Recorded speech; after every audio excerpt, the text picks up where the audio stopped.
আপনারা অনেক কবিতা, গদ্য, পদ্য, উপন্যাস এবং কবিতার আবৃত্তি এই সুরমা নদীকে নিয়ে অনেক কিছু রচনা হয়েছে, অনেক কথিত আছে এবং ইতিহাসে সাক্ষ্য দেয় সেই সিলেটের সেই সুরমা নদী। আজকে সেই সুরমা নদী কোথায় হারিয়ে গেছে? একসময় এখানে ডাক হাক জাক ঢেউয়ের যে তরঙ্গ, আজকে সেটা নিথুর হয়ে গেছে।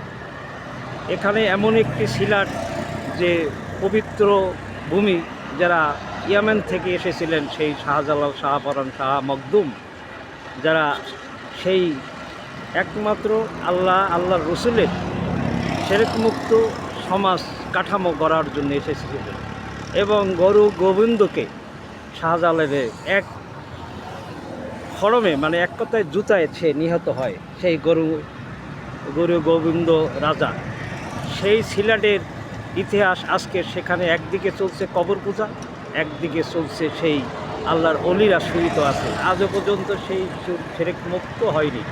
শুধু বাংলাদেশে না, সারা জেলাগুলোই আজকে কবর পূজার মানুষে কবর পূজা, পীর পূজা, খানকা, ভান্ডার শরীফ ইত্যাদি নিয়েই মানুষে এক শ্রেণী যারা ইসলামকে অপব্যাখ্যা করে মানুষকে ভুলভাল বুঝিয়ে তারা তাদের আখের এবং কোটি কোটি টাকার জীবনযাপন আয়েশ আরাম করে যাচ্ছে। অথচ সেই সুরমা নদীর আজকে যে অবস্থা, আজকে আমাদের সেই আগে ওই যে সেই আমি আপনাদের সেই ছবিটা ধারণ করেছি। আজকে আমি সিলেটে দাঁড়িয়ে, আমি তালুকদার আব্দুল হান্নান, আজকে সেই সুদূর কয়েকশো মাইল দূরে অতিক্রম করে এসেছি। অন্য একটি অ্যাসাইনমেন্ট ছিল, পাশাপাশি আমার চোখের সেই সুরমা নদীর কথা দৃশ্যগুলো পড়েছে। অনেক কিছু তথ্য উপাত্ত সিলেটের রয়েছে। সেই ঐতিহ্যবাহী অনেকগুলো কলেজ, বিশ্ববিদ্যালয়, আজকে বিভিন্ন নতুন নতুন বিশ্ববিদ্যালয় হয়েছে। আসলে আমাদের দেশে যে শিক্ষা ব্যবস্থা, আসলে এই শিক্ষা ব্যবস্থায় মানুষের চরিত্র, নৈতিকতা অবক্ষয় ছাড়া প্রকৃত মানুষ গড়ার কারখানার নাটক হিসাবে গড়ার মতন সেই কারিকুলাম শিক্ষা ব্যবস্থা নাই। আমাদের সেই শিক্ষা ব্যবস্থা আছে ব্রিটিশদের, ওই যে বেনিয়াদের, সাম্রাজ্যবাদীদের, ওই যে কুদরতে ক্ষমা কমিশন, শিক্ষা কমিশন সহ, হুদা কমিশন সহ এই পর্যন্ত অনেকগুলো এসেছে। হুদা কমিশন হয়েছে বিএনপি সরকারের আমলে, খালেদা জিয়ার সরকারের আমলে। অথচ শিক্ষা ব্যবস্থায় কী পরিবর্তন হয়েছে? কিছু হয়নি। আজকে সিলেটবাসীদের অনেক কিছু মানুষে আজকে এখানে শোনা যায়, তারা ম্যাক্সিমামই লোকে প্রবাসী লন্ডনেই। আজকে সেই লন্ডনকে ঘিরে আজকে এখানের মানুষ, যারা এককালে সোনের গড় ছিল, খুব মানে জীবনযাপন করতেন, মানে সেই সাদামাটা জীবন, আজকে তাদের কারি কারি টাকা, অর্থবিত্ত। অথচ এটাই কোনো সুখ দেয় না, বরং আগের যে ধারাবাহিকতা, আগের পূর্বের যে সংস্কৃতি, সেটাকে পরিবর্তন করে মানুষের একদিকে তাদের ফিটনেস নেই, খাওয়া দাওয়ার কোনো নিয়ন্ত্রণ নেই, ফলে তারা এক একজনের শরীর যে ওয়েট, একটা মানুষের যেগুলো স্বাভাবিক থাকার কথা, সে থেকে অতিরিক্ত হওয়ার কারণে বিভিন্ন রোগের, তারপর হালাল হারাম নেই, অনেক কিছু বিষয় আজকে আপনারা দেখছেন। সেই সুরমা নদী এখনও পর্যন্ত কোনো সেই নিথুরভাবে দাঁড়িয়ে আছে। আজকে সেই নিথুরভাবে কীভাবে আপনি ওভারকাম করবেন, সেটা হলো একটা কথা। আমি দুই দিকেই আবার আরেক দিকে যাচ্ছি। এটা আগের সেই পুরানো যে সেতুটা, ওই যে আপনার অ্যাঙ্গেল দিয়ে লোহার পাত দিয়ে তৈরি, আর এটা হচ্ছে নূতন যে একটি যে ব্রিজ করা হয়েছে কংক্রিটের।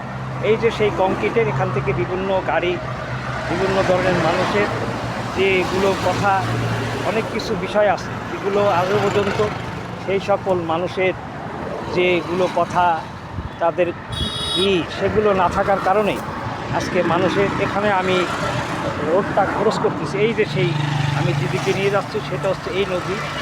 এই নদীর এই দুই ধারে আছে যে এখানে খরচ ছিল দুই ধারে অনেক জায়গা, এগুলো সরকারি নদী, পানি উন্নয়ন বোর্ডের যে জায়গা, আজকে সেই পানি উন্নয়ন বোর্ডের জায়গাগুলো আজকে বেদখল হয়ে গেছে। অথচ এদের কী দায়িত্ব? এখানে বিভিন্ন গড়ে উঠেছে গোডাউন, বিভিন্ন মসজিদ, এটাকে ঢাল হিসাবে মসজিদ ব্যবহার করা হয়েছে। এটাকে জানি পুনরায় সরকারের পক্ষ থেকে যাতে একটা চাপ না আসে। এই মসজিদটাই হচ্ছে তাদের বিভিন্ন ধরনের, এগুলো আসলে কোনো সরকারি জায়গা, এটা কোনো মসজিদ উঠান আর ধর্মীয় উপাসনালয় উঠান, এটা বৈধতা নাই। আগে বৈধতার শর্ত হলো যে দায়মুক্ত হবে, এটা হচ্ছে বিধি। আজকে সেগুলো বিধিকে উপেক্ষা করে আজকে আমাদের সমাজ ব্যবস্থায় যে সকল কাঠামো গড়ার কথা সেগুলো না থাকার কারণে আজকে আমাদের সেই নদীগুলো আজকে হারিয়ে গেছে। সেই নদী শুধু নদীর শাসন এবং শোষণ আজকে কোথায়, সেগুলো আজকে নেই। শুধু আমরা আধুনিক তথ্য প্রযুক্তি মানে অত্যাধুনিক এটাকে নিয়েই আমরা মনে করেন সন্তুষ্ট। আপনি শুধু সেই পরিবেশ, মানুষ জীবন মান সব কিছু বিবেচনায় মাথায় রেখে একটি রাষ্ট্রের যে প্ল্যানিং করার দরকার সেগুলো আমাদের দেশে নেই, অথচ কাগজে কলমে আছে। এসব মূল কারণ হচ্ছে আজকে আমাদের দুর্নীতির কারণেই এই রাহগ্রাসে এই যে সেই নদীর যে দুই ধারে যে নদীর যে দেখছেন সেই নদী আজকে তার কোনো সারা শব্দ নেই। এই দেখেন দুই ধারে বিভিন্ন ফ্যাক্টরি ইত্যাদি গড়ে উঠেছে। এই ধারে দুই ধারে যে আমরা দেখতে পাই সেই সুরমা নদীর দুই ধারে বিভিন্ন ধরনের স্থাপনা বাণিজ্যিকভাবে এবং আবাসিক এই সরকারি জমিকে নিয়ে অনেক মানুষ আজকে কোটি কোটি টাকার এখান থেকে ছিল এককালে, সেই আজ থেকে 40-50 বছর আগে বা পাকিস্তান আমলে বা 50 স্বাধীনতার পূর্বে এর আগ পাশেও এখান থেকে বড় বড় সেই বিভিন্ন নৌকোয় হাজার হাজার মন নৌকোর গুণ টেনে মানুষ যেটাকে টেনে টেনে সেই মাল নৌকোগুলো বড় বড় নৌকোগুলো তারা এখানে এক কথায় এখানে ছিল একটি মোকাম, বড় মোকাম ছিল। এখান থেকে পাট, ধান, চাল, বিভিন্ন গম, শস্য এখান থেকেই মানে ট্রান্সফার হতো বিভিন্ন দিক থেকে। এটাকে সেই নদীর আজকে সেই সকল ব্যবসায়ীরাই আছে, তার পিতারা চলে গেছেন, পথ হয়েছেন, তার ছেলেরা এটাকে ধরে রাখছেন। এইভাবে ট্রেডিশন যে সরকার আসে তাদের সাথে এক কথায় রাজনৈতিকভাবে সম্পৃক্ত থাকার কারণে বিভিন্ন পদ পদবি নিয়েই তারা অর্থবৃদ্ধি করতে পেরেছে সরকারের। আর যারা যদি সৎযোগ্য লোক এবং এক কথায় জামাত ইসলামের সাথে যদি সম্পৃক্ত থাকেন তাহলে কলম আর এই সুযোগ হবে না। কেননা জামাত ইসলামী তো এই অবৈধ পন্থার কখনো তারা অ্যাপ্রিসিয়েট করবেন না। পার্থক্য হচ্ছে বাংলাদেশের অনেক দল আছে দুনিয়ামুখী, এক কথায় তৌহিদের শক্তি, মানুষ রচিত মতবাদের দিকে মানুষকে ধাবিত করে, তারা সবই করতে পারে, অথচ দুনিয়ায় তারা মুসলিম থাকবে, অথচ আল্লাহর খাতায় মুসলিম বলে গণ্য হবে না।